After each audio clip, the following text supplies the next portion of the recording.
Thank you, our delightful Madam Toastmaster, fellow Toastmasters, and our most very welcome guests. Today is January 30th. We're almost at the end of the first month of the new year. And about a month ago, a lot of people across the country started signing up for gym memberships. Now at the end of the month, a lot of them are empty. Every year at the beginning, we set the tradition shared across the world of setting New Year's resolutions. Anybody in here set resolutions? A lot of people do. But a lot of people do not succeed. 8% of resolutions succeed that year. After the first month in, almost 40% of people have given up. More than half of people 6 months in are even pursuing the resolutions anymore. So once we start, we realize that change is very, very difficult. So why do we fail? When asked why people don't achieve a goal they set, a lot of people say, I didn't have the time, I didn't have the money, I didn't have the power, the strength, the authority, I didn't have the right manager or the right team, I didn't have the resources. But what we really lack isn't resources, we lack resourcefulness. That's the ability to work your way out of any circumstance that befalls you. See, change is hard and scary, and when we're on a goal and we meet an obstacle, a lot of us lose determination. We run out of steam, that energy, we can't sustain it. What you really need to have when you're pursuing a resolution is found in the very root of the word resolution. Do you know what that word is? It is resolve. Resolve is the root word of resolution. And it means a bunch of different things depending on how you use it. As a verb, it means to make a firm decision, decide what you're going to do. As a make a resolution, I'm going to talk about resolve as a noun. And that is firm determination in believing what you're going to do.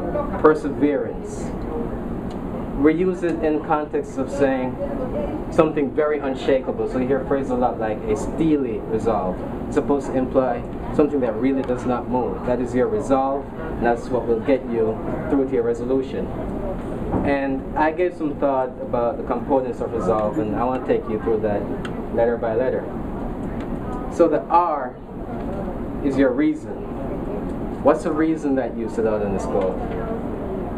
If you want to know what motivates us to take action, you don't have to study many studies on the motivation, and there's one, Simon Sinek, who has a theory that persons move to action based on the direction. First we know the why of what we do, then the how, and then the what. For example, why do you become a Toastmaster? You want to develop personally, become a better speaker. How do you do that? You get out in front of people and speak. And you perform speeches according to a rating system. And the what is you become a Toastmaster with a curriculum and you do those things. It begins with your reason. If you don't have a strong purpose, a purity and purpose of doing what you want to do, then your chances of success are just not that high. Think about it. Motivators, for example, you have to believe firmly in what you're doing, not in a superficial level, for what you're doing to really be something that you believe in. A lot of people think of money as a motivator, but it really is something that comes as a product of your success once you're following a true goal. Okay, the reason why we really depend on the why comes down to the brain. The part of our brain that takes care of analytical and rational thought, as the neocortex, it doesn't actually determine our decision making or behavior. That happens with the emotional part of the brain, the limbic system. How we feel determines what we do. So you have to really believe in what you're doing. It's the reason why the Wright brothers were the first to make powered flight. When they didn't have money, they worked in a bike shop, they didn't have connections. But their biggest competitor, who had all the investments and so on, he quit as soon as the Wright brothers achieved flight because he was just wanting some money and he didn't have a strong motivator, and now no one's ever heard of him. This also applies strongly to if you need other people around you to be a part of your resolution. If you're trying to make some change in the world and people have to buy in, they have to strongly believe in your purpose. They have to believe that they want to take action from their own heart. If you're doing it for a paycheck or a favor, you're guaranteed just a bare minimum of effort on their part. You can also apply this about reason to your own personal goals. Why do you want to work out? Is it to look good in a swimsuit this summer? Or do you believe that your health is your most precious asset, and the confidence that comes with knowing you're fit, plus the natural power of being fit, is something that will change your life and open up doors for you? Having a really strong belief will be your motivator and will solidify your resolve. So, if you find a reason that resonates with people, so you know the real result you're going after, that will strengthen your resolve. And that's R. If you noticed, there were a lot of R words a while ago. Good job. See if you catch them more. Are we doing that? For the next E is your expectations. You have to know what it is that you're setting out to achieve, a clear idea of where you're going and where you want to be. Flying blind is the surest way to make sure you never get anywhere and your resolve is shaken at the very first test. When you set a resolution, you can be sure that there are many examples out there for you to look at and see what to expect of what can be an achievable, realistic goal. For example, you shouldn't be setting a goal of losing 5 pounds per week if you don't expect drastic change in your life, but at the same time, there are examples out there of people whose experience has shown example that you can achieve total body transformation, so you don't have to accept mediocrity. And these examples mean that you can educate yourself on what you can really expect on this path to achieve a resolution.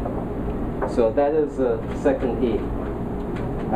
The S in resolve is for strategy. Not knowing what you're doing is really the surest way to fail. Having some idea of what you're doing is going to strengthen your resolve.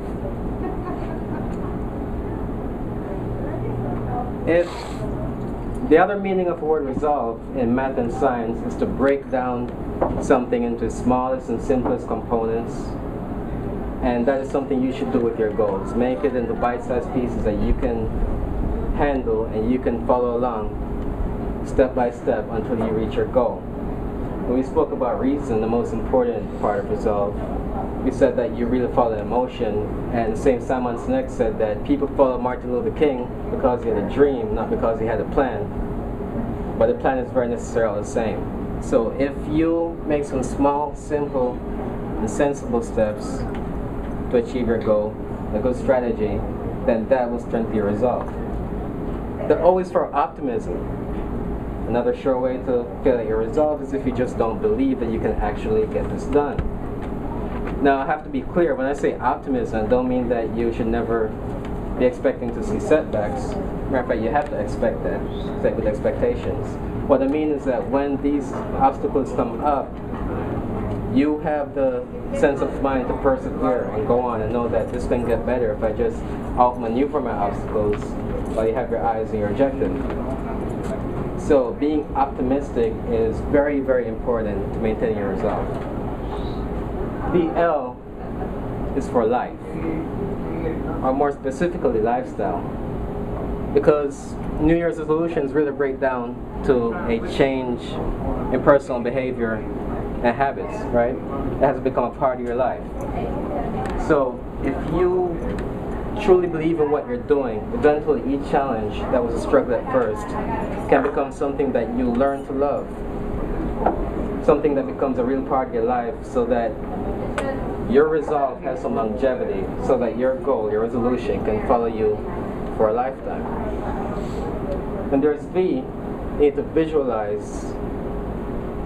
We already said we're setting an expectation of what we want to achieve, but by visualize, I mean to really see yourself in the position where you've achieved that success, where you've finished that thing that you wanted to do. We have many different studies that show that persons who form a mental picture of what it is they're going after end up with more success. It's a thing that keeps you staring towards the road rather than the obstacles in your road. It's all about focus. So as you visualize what you want and you stay on the path, as your results become visible, you reap real value in the fact that your work is being validated. or because you're visualizing. So that's V, and the other E is for enjoying. If you're doing something you really believe, every success is something you have to enjoy. You'll finish your goal and go, yes, you reward yourself for it, right? This is what's going to keep that enthusiasm, that excitement. It's going to keep that sustainable energy going for you to keep your resolve and keep on going. So, when's the last time you took action that caused significant change in your life? I mean, I know the answer for our newer members, it became Toastmasters. But in general, did you make resolutions this year?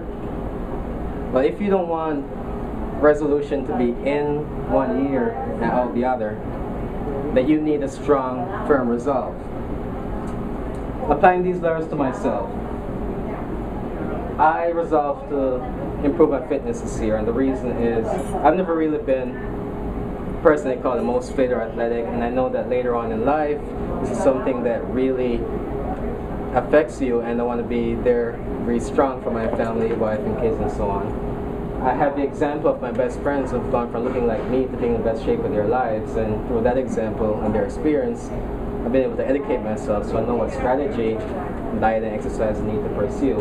I'm optimistic I'll do it. I've already made changes in my lifestyle. I can visualize what will happen, and I'm enjoying feeling better already. So, final definition of resolve is in music. It means when a chord goes from a dissonant chord to a consonant chord, it's an ear sore to it sounds good. And having a strong resolve will cause that change in your life. So that is what firm resolve will give you. So if you resolve to have an unshakable resolve, then all your problems should be resolved permanently, so they'll never need to be resolved. Madam Toastmaster.